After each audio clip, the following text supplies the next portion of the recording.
All right.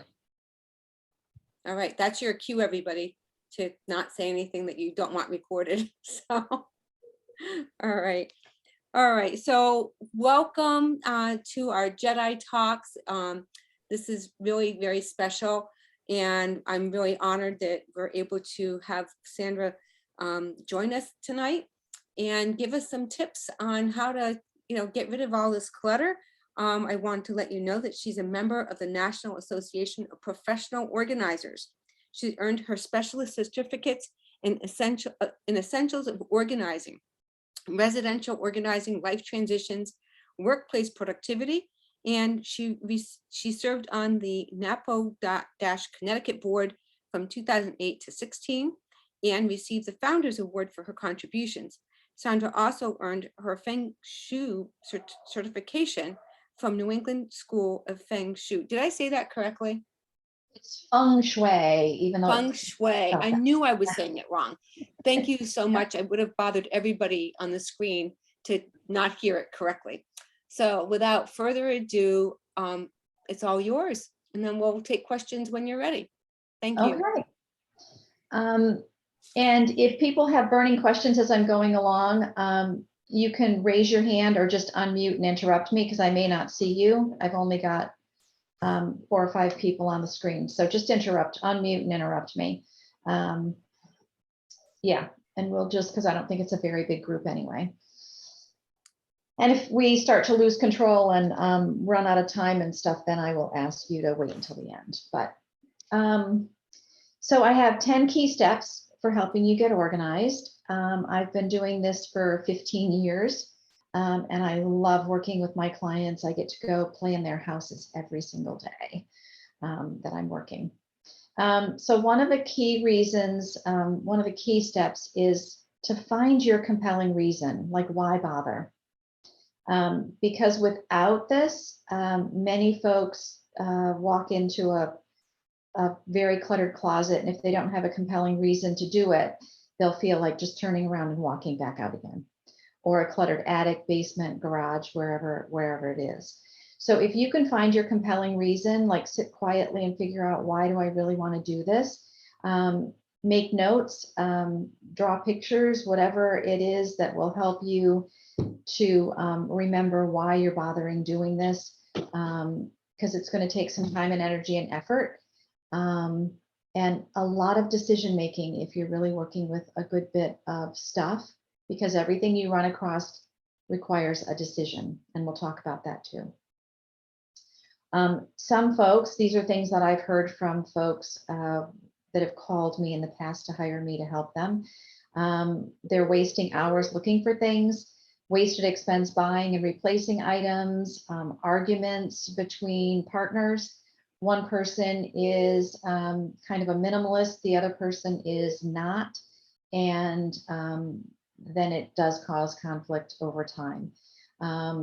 Hazards, like if you've got a lot of paper, tons of paper in your house, it could be a fire hazard, tripping hazards with just stuff on the floor, and all of the reasons that I have listed here. So I always recommend that before people even start, they take some time to think about why they even want to do this.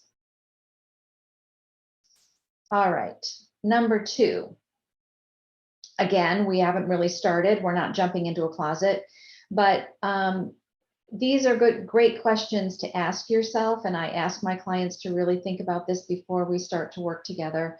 Who are you today? How old are you? Are you working? Are you retired? Especially in your home, who lives here today? Not who's lived here, in the last 40 years that you've been there, but who lives there today?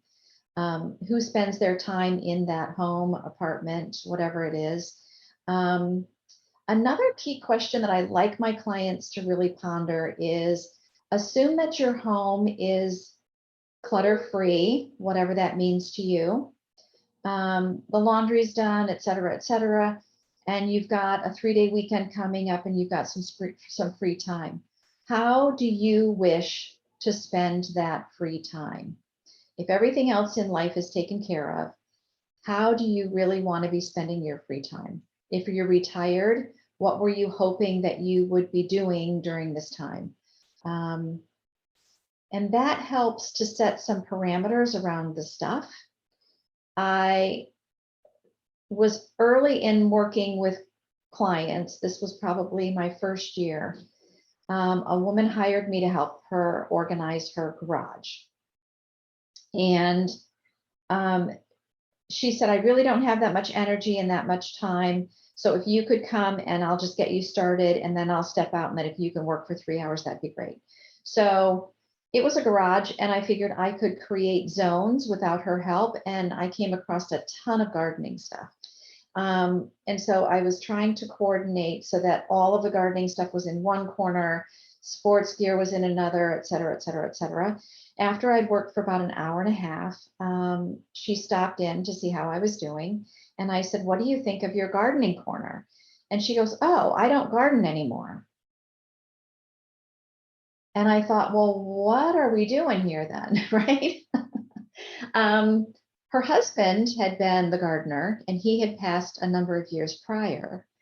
So I started to really ask her questions about that. And we came up with a solution that her hired gardener, she would ask him the next time he was over if he wanted any of the stuff.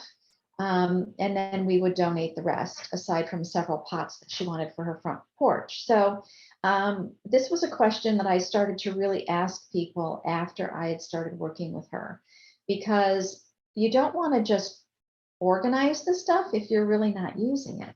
You need to ask yourself these questions about, yeah, how do I really want to be spending my time? And what does that involve? And then another great question is, whose stuff is this anyway, right? So is this your offspring that used to live here? Ex-husband who, you've been divorced for 10 years? And yeah, that came up when I was working with a client in her attic. And she wanted to get more of her stuff stored into the attic. And so we went into the attic and it was stuffed. So we decided that we would start with the attic, purge some stuff out of there to make room for what she wanted to put in there, only to discover, after asking her lots of questions, that half of the attic was being filled with ex-husband stuff. And they had divorced 10 years prior. So I suggested that she give him a time frame, that we bring it all down, because it was coming down anyway and going out anyway. We put it in a corner of the garage. She gave him a time frame, and if he hadn't picked it up by that time frame, it was going to be donated. So this question came up after I started working with her as well. So whose stuff is it really? And why am I storing it if it's not mine? Right? Even if it's offspring, the children. Okay. And then if you're really doing the whole house, I recommend that you look at this step as well. Notice your spaces. Tour your house and just do it without any judgment. Where is the clutter piling up, if it is? Where is stuff just being plopped instead of put away? Does your home really reflect you and who you are today? If somebody came into your home and needed to do a report on you, on your lifestyle, let's say, lifestyles of the rich and famous, could they tell just by touring your house who you are, what you care about, what's important to you? Or would your home not reflect who you really are? So that's kind of a, a thing that is, yeah, you could spend some time doing that and thinking, does my house really reflect who I am? Am I comfortable at any given moment with my doorbell ringing and friends stopping by and actually having room to sit down and have a cup of tea and really visit? And what do you wish you had more space for? So this I added to my slide when I had a call from a woman.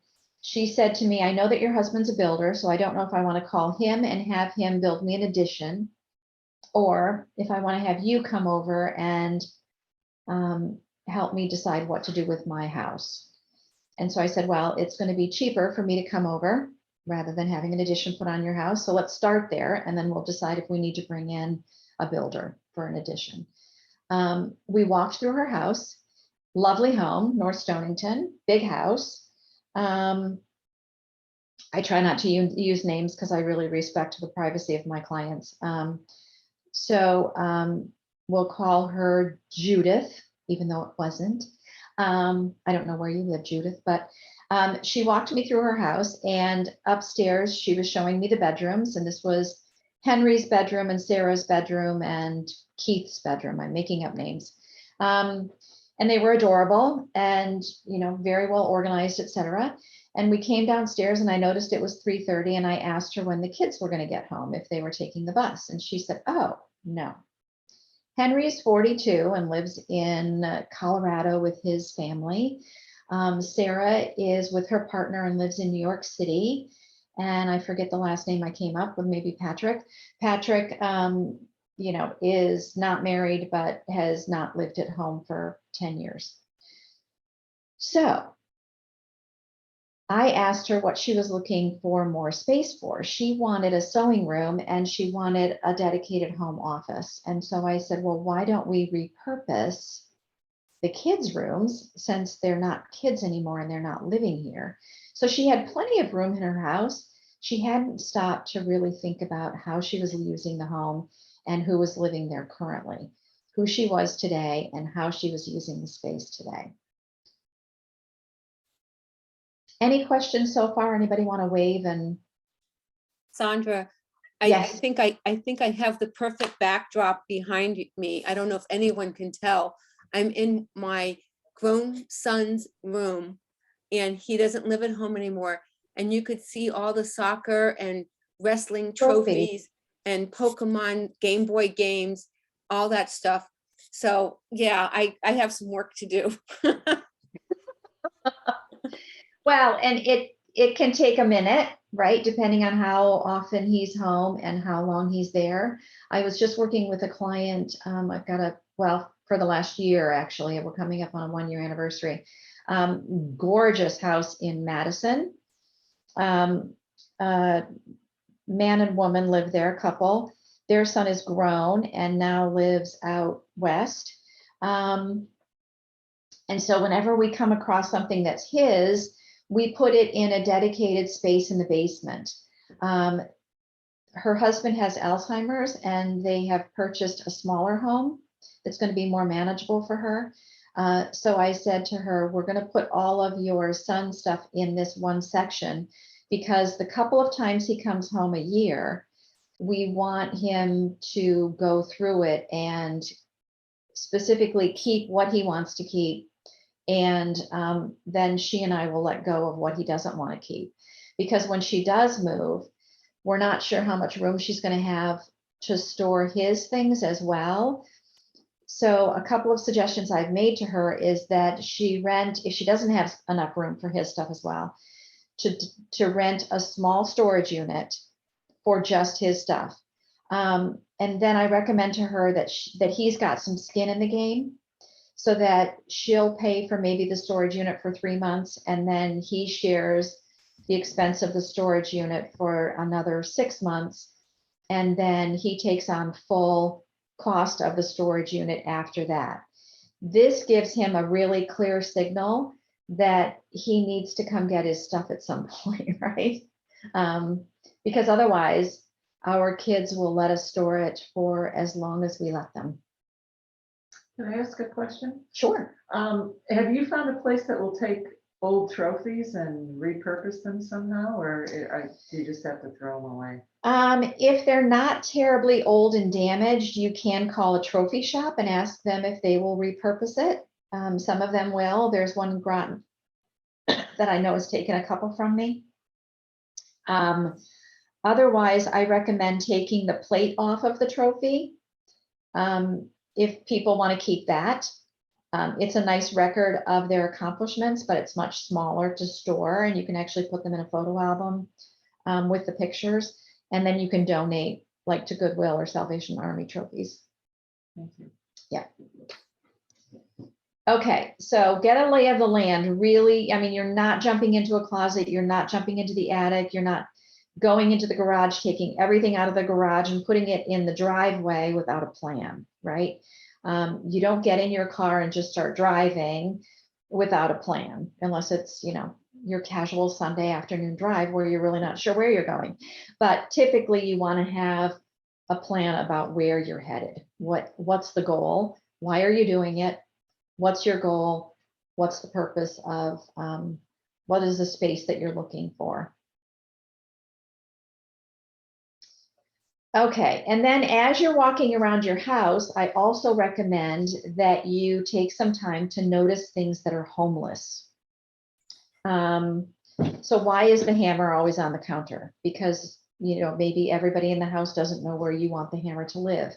Maybe there is not a zone where we keep tools and household stuff like light bulbs and batteries and tools and such.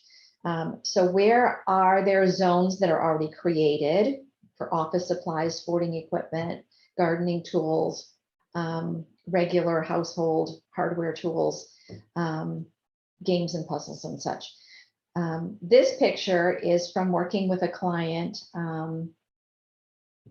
She had hired me for an afternoon. She said there was this weird shaped basement that she had two young sons. All they did down there was play on their gaming system, Xbox or something. So I went there, I went down in the basement. The only thing in the room was a long couch and the gaming system. So I said, well, what would you rather take place here? And she said, I want the kids to play games and do puzzles and stuff. They were like 8 and 10 or 10 and 12. And I said, okay, well, where are the games and puzzles? Well, they were in a closet on the second floor. So I said, it's highly unlikely they're going to use this space for games and puzzles unless we bring them down here. We need to also have a nice, decent sized table and some chairs. And then you can put the gaming system in the corner in the back in the dark. Put this prominently in the space with a table and chairs, and we'll see what happens. So we did all of that in the matter of a couple of hours. And this was the results. And she called me like 3 days later and said that the kids had a rousing game of Monopoly going and wanted to know if they could just leave it out until their friends came over again the following weekend. So, making the areas in your home prominent, like if you walk into a living room or a den, is it set up for whatever activities you're hoping take place in that room? If you have a room that you want to be a quiet space and for people to go in and read, is it lined with bookshelves and does it have comfortable chairs and really good lighting? That's what you need in a space that you want to use for that purpose, right? So you want to make sure that as you're wandering through your house, you kind of, judge each room. What are the activities that take place in this room and is it set up for such?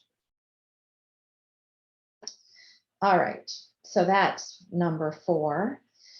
Number 5, I recommend that every house have a space where you put things that need attention. This table here, I was working with a client and he had this table. It wasn't this one, actually. It was a shorter one. It was like a coffee table. But he had 2 of the legs propped up with books. And I wish I'd taken a picture of it, but I did not. And as we were going through the house, I said, what's up with the table? And he said, I love the table. It was actually made by his grandfather. He thought he had the legs still, but they had been misplaced within the house. So he was propping it up with books at the time. So I said, okay, that's good to know. If we come across the legs by the end of the project, then we'll get it sent out for repair. If we don't, then you need to decide some things about the table.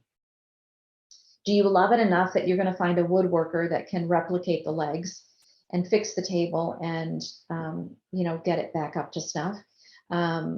Or do you not love it enough to expend the cost of that, and are the books fine to prop it up or whatever? But as I've worked with clients, we will sometimes come across power cords and we're not quite sure what they're for. One client, she said, oh, we'll just throw it away and I'll buy a new one. And I said, well, I would hesitate to do that Number one, the cord that she was trying to discard looked like a Dell charger cord, like almost like what I'm looking at now, for a laptop. And I said, those can be $75 to replace. So I recommend that there is a place in the house where you can then put the cord until you maybe finish the whole house and the whole project. If you haven't come across a laptop without a cord, or a waffle iron without a cord, or a bread machine without a cord, then you can go back and throw away the cord. But I recommend that there is a place where you can put also unidentified objects. Working with clients, I come across things that we're not quite sure what it is. And so sometimes I will send pictures to people that I know that are woodworkers or whatever, and it turns out that they're wood carving chisels. I try to get the answers for the client, but we'll sometimes come across the battery door to something, maybe a remote, but we don't know where the remote is.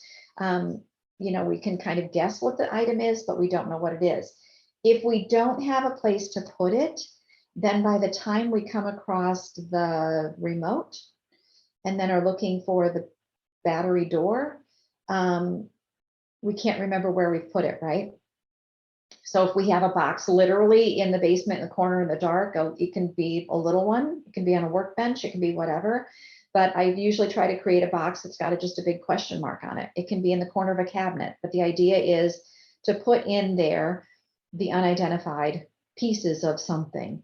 And then when you find the other half of it, you'll know where to look for it. Or anyone in the house, if you've got small children and they're like, I can't find the other Xbox, blah, blah, blah. Go look in the box with a question mark on it, right? So then they can go find it if mom's been cleaning up or whatever.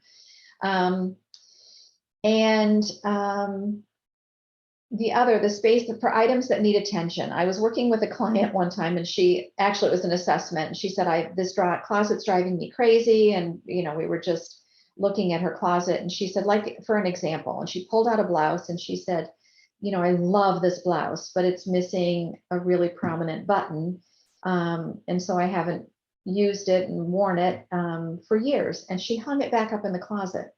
So I said, what you need to do is take that and put it somewhere where you can put things that need attention, so that when you do have 15 minutes, or you're going to drive by Joanne Fabrics in Norwich, you can go grab the blouse, take it with you, and get a new set of buttons, or just move a button that's tucked in at the bottom to the prominent area and put a different button at the bottom that's never seen, or something like that. But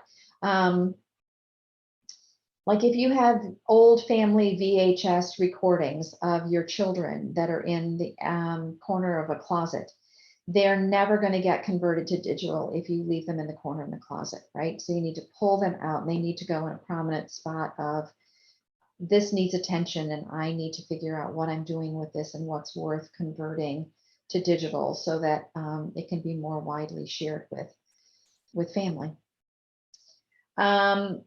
And then almost every closet in a bedroom should have a box that's marked donate. So you're getting dressed in the morning, you're putting on a shirt, and you realize, you know what, this is that shirt that's really scratchy in the collar. It needs to go in this box, so that the next time I go by Goodwill, the shirt just goes away. And it doesn't take up room in my closet anymore.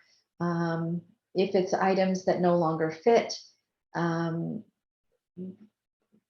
for whatever reason, you come across anything, and this is a great thing to have for children and grandchildren. So if they know that there's a box where they can put toys that they no longer play with, then it is a great indication to you that it's going to be moved out at some point, right? Otherwise, we keep picking up our kids' toys and organizing them and putting them away, when it may not be toys or anything that they're even playing with anymore. They've pulled it off a shelf and realized that it's something that they don't want to play with anymore, and they leave it on the floor. So it's an endless cycle if we don't have a place to put stuff that needs to go somewhere else. So any questions about that slide or any questions so far? Okay. This I put on here only because I have 1,000 clients that have gorgeous to-do lists, but are not getting things done. And it turns out that they're not really dedicating time to do their to-do lists, right? I've had clients that want to color code their to-do lists. They want to use specific apps where they can like get other people involved in stuff. But if they're not setting aside time to do it, it's never going to get done, no matter how color coordinated it is. Yeah, so I recommend that you have a running to-do list, that you have a good calendar where you keep your appointments, and the calendar is actually big enough so that when you put your appointments on there, like doctor appointments, parent teacher conferences, et cetera, et cetera, et cetera, then you can take both of them, your running to-do list and your calendar, put them side by side for the week, and look at your white spaces, right? So the white space is any time that is not already set aside for a doctor appointment or a Zoom meeting or whatever. That white space can then be used to do some of your to-dos, right? And you want to be able to look at your your calendar's appointments. Like I have a meeting tomorrow up in Providence. So I'm thinking, are there things that I can do that are on my to-do list between here and Providence? Are there stores or shops or anything that are convenient to and fro, Warwick, for example, that I may be able to get some things done, since a lot of stores around here are closing or whatever. But are there things that I can do between here and there that will be an efficient use of my time to get some stuff knocked off of my to-do list, right? Sandra, I wanted to share something that I thought a lot of people on our screen might have already seen on Facebook, and a lot of them are fit this demographic. There's a little phrase here. It goes, "Why I like retirement?" Question: how many days are there in a week? Answer: 6 Saturdays, 1 Sunday. When is a retiree's bedtime? This is why we need your advice, because when is a retiree's bedtime? 2 hours after falling asleep on the couch. Question: how many retirees does it take to change a light bulb? Only one, but it might take all day. What's the biggest gripe of retirees? There's not enough time to get everything done. Right. No, I completely agree with you, because when my folks retired, I found it impossible to catch them on the phone, because they only had a home phone back then, when they first retired. And I'm like, where are you people? Like, what are you doing? I thought with retirement, you'd be home and, reachable. Right. They were like, teenagers. Yeah. But they always say, if you want to get a job done, ask a busy person. And, yes. Being retired, as I am, and most of the people on our screen tonight, the day just goes by, and it's like, oh, what did you get done? Well, I did this, I did that, and right. Not everything I should have. Yeah. Well, and I often recommend to clients, because they look at these to-do lists, which are 120 things, and they want to get half of them done by forenoon, right? It's not going to happen. That's just not even possible. And other stuff comes up, right? A friend will call, invite you to lunch, and that sounds far more exciting than organizing the closet. And so you say yes, and off you go, which is fine. But if you can wake up in the morning and look at your to-do list and find just 3 little things that are doable, that when you put your head on your pillow tonight, if those 3 things are done, you'll be happy, right? And I also find with clients too, that if there's not a deadline, it just doesn't get done, right? So I have a couple, I have a particular client. He's fairly recluse. He does a lot of online ordering, and he doesn't leave his house a lot. But for some reason, he called me and really wanted to get organized. And so we did a great deal of work But it was only because I said, you know what, we're going to pretend that you're going to have your whole family over for Memorial Day. Now, you can call and invite them. You can call and invite a portion of them. You can just pretend that you're having them over. But our goal is to have your entire house done by Memorial Day. And he ended up having his children and their partners over for a barbecue, which was fantastic because they had not been over in probably years. So even if you make up stuff, right? It's you got to have a deadline. Otherwise and that's why I said, give yourself a good reason why at the beginning of the presentation. What's your why for doing this? And make up or hold yourself accountable. We're going to go through the whole house. And when we're done, we're going on that cruise in the fall. Because now maybe we're a little past the pandemic and that might be doable. Or treat yourself to something that you've been wanting to do, right? You're going to take yourself just for a long weekend and stay at a hotel. It doesn't even have to be out of the state. And then you're going to do like the Connecticut Wine Trail or something. But you find a compelling reason and a good yee-haw for the end of the project so that you keep yourself going. Invite a great friend to come spend the weekend with you in the fall and do some leaf peeping, right? But she's going to stay at your house in that junk room that's currently a junk room, but going to be a guest room, right? Yep. So by then it'll be that. Yeah. No, that's a great point. Deadlines are really, really, really important. Oops. Another reason that some of my clients will trip up when they're trying to organize their own den, closet, attic, basement is, okay, they go into the den and they really want to declutter this space. That's the goal for the day. About three objects in, they come across a fork. They run into the kitchen and realize that the dishwasher needs to be emptied. So they empty the dishwasher before putting the fork in the dishwasher. They get halfway through that when they see the wilting plant that's on the kitchen counter. So then they go into the garage looking for the watering can, and then they hear the mail truck, right? And they go out and they meet the mailman and they're chatting for a while. And then a neighbor comes out to get the mail. Now another half hour chatting with the neighbor. Not that there's anything wrong with that. But you see how that goes, right? So you're about 2 hours into it. And all you've done is take the fork out of the den. So I, especially with my clients that have attention deficit or this is a very much a true story. Very first time I worked with a woman, we were upstairs in her closet. That was the main focus for the visit. This was before I put this into practice. She found something that needed to go into the kitchen. So she goes running down the stairs with it. And I said, wait, just put it at the door. She goes, no, I'm good.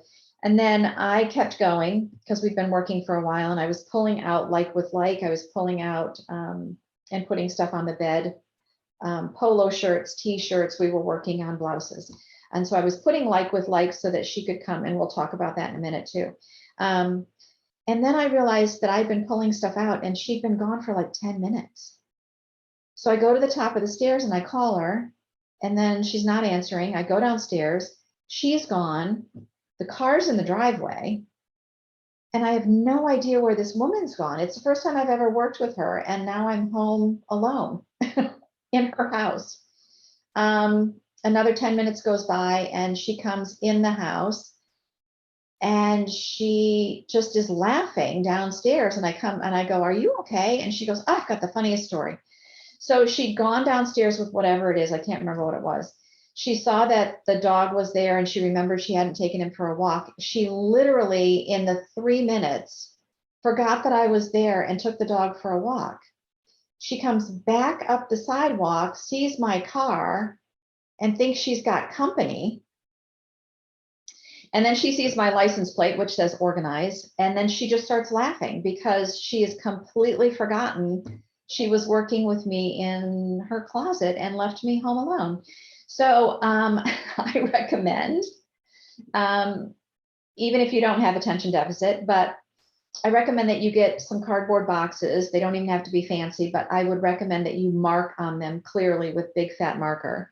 Elsewhere in the house, donate, and then it can be a trash bag or a trash can is what I recommend, so that you can toss into it from afar. And then depending on what you're going to find in that room, you can do a memorabilia box or whatever. But this is a great way. So if you're focused in the den, you already have thought about, okay, in the den, what I want to have happen in the den is TV watching, relaxing, reading books. So a good lamp and a chair, and a closet full of games and puzzles, right? So if that's what we've decided is going to happen in the den, then what else is in the den that does not serve those purposes, right? What is not the TV, the chair, the lamp, the games, et cetera, et cetera. So what is the other stuff that's currently being housed in the den that needs to go elsewhere in the house? That's the stuff you put elsewhere in the house. You just put it in the box, right? Don't leave the den until you're fairly well done with the den. Stuff that you come across that you just want to donate, let's say they're ancient, I don't know, Disney VHS tapes, nobody watches them anymore, you don't even have a VHS player, they go in the donate box. Trash and recycle goes in there. If you come across photos and memorabilia, that can go in the photo and memorabilia box. Don't stop and reminisce or whatever, or decide what pictures to keep. Just put all of the photo and memorabilia in the box. And then, straighten up and make your den lovely. Then you can take those 4 boxes. I even have clients where I put those boxes right in the doorway so they can't get out of the room without stumbling over those boxes. And then we take the box elsewhere in the house and we literally empty that box by putting the stuff elsewhere in the house where it belongs. Sandra, Yes. I'm quite highly organized. I don't have a problem with much of what you're talking about, but I do have exactly what you're talking about. I'm in an apartment now, and I'll be making the bed, and there's something on the bedspread, whatever, a magazine. I'm like, oh, this doesn't belong here. So I take it into the family room, and when I'm in there, I see that my knitting hasn't been put away, so I want to go put the knitting away. And I think maybe I do have ADHD, I don't know, but how can I break that habit? That sounds really, really very typical, Nancy. So what I recommend, do you have a laundry basket? Several, no, Yeah. 2, yeah. Okay, so I would take an empty laundry basket and I would start at the front door of your house and I would go wander around and pick up everything that's out of place. Right? And then as you're going, you can take, you can also put the magazine where it belongs, put the knitting where it belongs, et cetera, et cetera. But if you have a receptacle where you can go through each room and take everything that's out of place and put it in that. And then, and I also recommend, let's say a friend calls and says, hey, I was thinking of coming over and maybe we could watch this great movie and I'm only free from 2 to 4. I know it's last minute, it's 1:30. Can I come over? I'll be there in a half hour. Right? Take your laundry basket. Not so bad, yeah. Yeah, take your laundry basket and everything that's out of place, put it in the laundry basket, put the laundry basket in the middle of your bed, because it's very unlikely that your guests are going to go into your bedroom, right? You can even close the bedroom door. The key is to put all of that in the right place before you go to bed. Okay. It just seems at the moment like, oh, this belongs in the other room, so I should go in the other room. It's kind of hard for me to break that habit, I think. Yeah. Well, if you are trying to straighten the bedroom, anything that goes elsewhere in the house, you just even put it on the floor of the door. Okay. So when you're done with that room, you can then go disperse that stuff and then go into the next room and work on that. That sounds like a good idea. Thank you. Yep. Nancy, you and I must be related then. Oh, really? Yeah, it's like, it just happened. I came home from being away last night and, I started, oh, maybe I'll throw a little wash in now because the clothes were dirty. And from there, I saw something on the top of the washing machine. So that went into the kitchen. And then I was in the kitchen. So something needed to be put in the second bedroom. And there you go. Yeah. But you'd come into my house and say, I am organized, and I am. It's just that I probably could be doing it faster and more efficiently if I didn't stop in every room every time I saw something out of place. Okay. Sandra, are you sure we haven't met? Because you've been talking about me for the past 45 minutes. Well, that's why I love what I do, because I have had clients that'll say, I'll get to their house and they're like, oh, let's just sit on the porch and talk. And then I realize they don't want me in their house yet. Like, they don't know if they can trust me beyond the front door. And I'm like, literally, I've seen it all. I've been in people's drawers. But twice this has happened to me. This is quite funny, because I will say to people, we all want to be original, but we're all really very much alike, in all good and bad ways.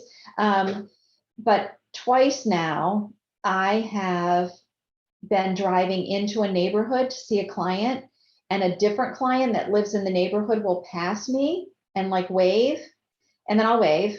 And then I know this now that it's happened to me twice. Then my phone rings, right? And I answer my phone and they're like, do we have an appointment today? And I'm like, no. And they're like, really? You're seeing someone else in my neighborhood? And I'm like, I am. And then they want to know who, but I don't tell them. They can tool around the neighborhood until they find my car in the driveway or in front of somebody's house. But it's pretty funny, because everybody, feels that they're extremely original, but we all have kitchen counters that gather clutter. We all have, people in our lives that don't want to follow our process, et cetera, et cetera. Yeah, it happens. Speaking of the kitchen, I live in a small apartment for seniors, and I'm realizing that I have things, multiple kitchen tools that do the same thing. Yeah. I have a toaster oven and a toaster. So I got rid of the toaster the other day. I said, I don't need this. Right. But that's what I have and I've seen, well, when you see these homes or people that are Zooming in advertising, and they're in their kitchen and the counters are so clean, there's hardly anything on them, and it looks fantastic, but I haven't been able to achieve that. Well, there's a number of things in what you've said that bring things to mind, but over our lifespans, we acquire a lot, right? So everything in my life I've acquired in the last 61 years. So I'm not going to get rid of it overnight. It's going to take some time. And we just need to focus on one room at a time, one drawer at a time, one thing at a time, until we get there. Yeah, because I've been called in a number of times by people that, a woman that'll say, I'm actually on my way to the airport. Mom fell and broke her hip. The doctor's talking to me and saying that she, even after the surgery, she shouldn't go back to her house. It's a house that we've had in our family for 50 years. And, while mom's having surgery, I'm going to try to locate a smaller apartment for her. And then if you and I can work over the weekend to help populate that apartment with the stuff that she needs, that would be great. And I'm thinking, wow, nobody's taken care of any of this stuff for 50 years. And now all of a sudden we've got like 8 days while you're in town from California to try to figure this out, right? So I always say it's never too early to start going through your stuff and right sizing it. Because I could get hit by a bus tomorrow, and will my family know what was important to me? Will they know that the little pig that's always sat next to the TV was hand carved by my dad? Yes, because I took a Sharpie a couple of years ago and wrote his initials and the date on it. So they can make the informed decision to throw it out or donate it. It's completely up to them, right? But if they didn't know that, then they don't know where it came from and the provenance of it. So anyway, it's never too early to start. And we'll talk a little bit more about the multiple tools in your kitchen, Gail. Okay. So another key part of getting organized is to really focus and pay attention, right? One space at a time, which is what we talked about with the boxes. you want to stay in one drawer, then another drawer, then another drawer, then another drawer, and then you finish the dresser, right? And then you go to a bookshelf and you work on the top shelf and the next shelf. And if you get interrupted, even if it's for a week or so, you know where you stopped. And then when you get back to it, you start where you stopped and you keep going. I'm extremely linear, and that serves me very well in what I do, because people will, say, I want to work on the basement. Where do we start? And I say, I think we start just to the left of when we go down the stairs, and we work our way around the room. And we just keep going in a specific pattern until we've hit everything in the room. And then you complete the closet, and then you complete the room, and then you hold that room. You put things away, you take a minute to put things away once that room is exactly the way you want it. So often our minds will say to ourselves, I'm just going to set it here for now, right? Well, can we take the extra minute and literally just put it right where it belongs so that it doesn't become clutter? You have to make a decision about everything that you come across. Do I use this on a regular basis? Do I love it? Right? Years ago, my brother, who's not a great gift giver, love him, but he sent me this gorgeous swirly glass colored vase that I adore. I don't always have flowers in it. I don't always use it, but I adore it. And it's in with my vases, and I will pull it out every chance I get. But it's definitely something that I love. So let's go with vases. We pull out all of the vases that you own in your home. And I have clients that have had hundreds. We pull them all out, line them up on the table, and I tend to put them by size, right? So here's everything that would hold a single bud. Here's the stuff that's a little bit bigger, short, tall, whatever. And then we go through, do we really need 20 of the same size type vase? Are there 2 that you adore? Can we take the other 18 back to Fisher's Florist in New London? Love George.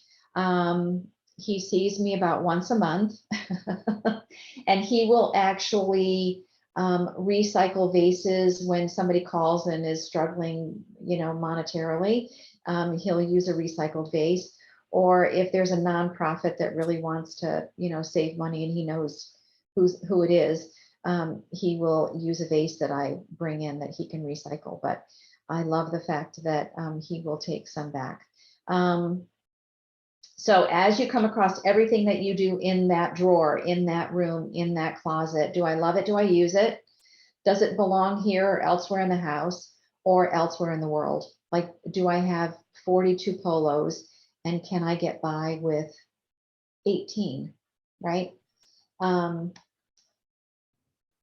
Yeah, what makes sense? And put like with like. Yeah, I come across that here. So if you don't put like with like, then you will say, I need this spatula, right? Until you pull out all of your spatulas or all of your stirring wooden spoons or whatever. If you're working in a small space and such, you pull out all of your sharp knives. What are the best ones? And can I let go of, the bottom of the bunch? You have to go slow to make real progress, because everything needs to be a decision. Whether it's pulling out all of your polos, do I have them all? How many are there? How many make sense? Which are the best ones? How much space am I going to dedicate to that type of thing? I have worked with clients that have like hundreds of stuff.